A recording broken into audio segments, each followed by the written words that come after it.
I cannot be successful, that our work cannot be successful if we're not scientifically based. Well, approaching the IOW, the Leibniz Institute for Östersjöforschung, is a very good feeling actually, because only when we can rely on firm data, on solid data, we have the justification for policy activities we have partly been responsible for some years. IOW is also providing long-term observation information, so more than 50 years of providing data is something which we also try to contribute here. In this room here we have the so-called Helcom Youth Forum. I think it was in 2008. And that means to get youth on board, to invite students, youth from all over the Baltic.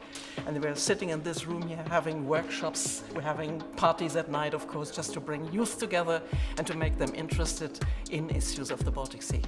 We try to be a neutral forum and try to bring people together, also from the industry. Yeah, that's what I stand for. I hope that's at least what I wanted to achieve, is integrated approach, which means to take all stakeholders on board, all players, all actors, from policy to NGOs, science, industry, of course, to give them a voice and to give them the opportunity to proactively participate and contribute to what we do.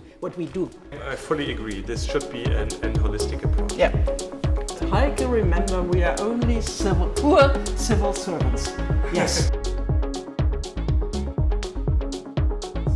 The concrete interest in the sea has actually started with my business.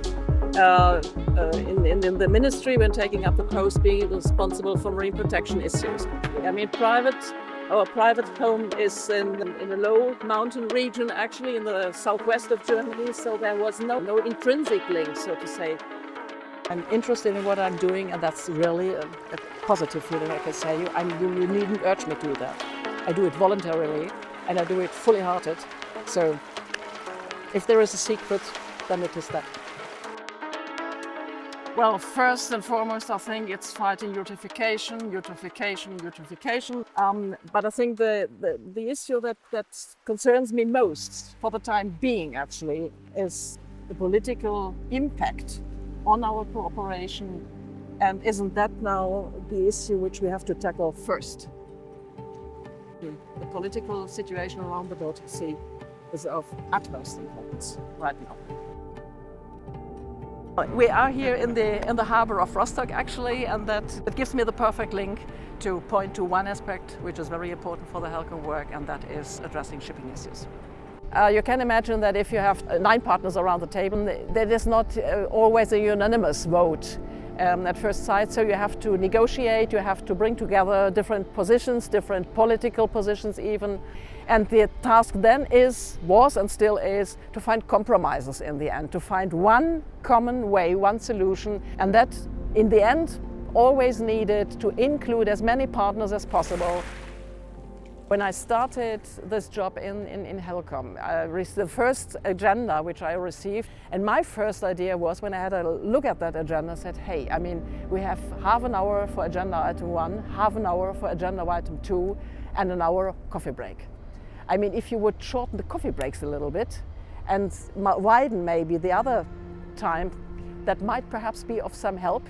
That was really a mistake of a beginner, because I didn't have any clue about the meaning and the value of coffee breaks, because that is definitely a kind of informal ground where you can find compromises, where you can get together without offering it to all partners at the same time. And then I tried to walk from desk to desk, so to say, from bistro table to bistro table, and say, hey, what is your particular interest? Could you imagine that you could move into this direction if the other party would move in the other direction? Is that imaginable? Could that be a way out?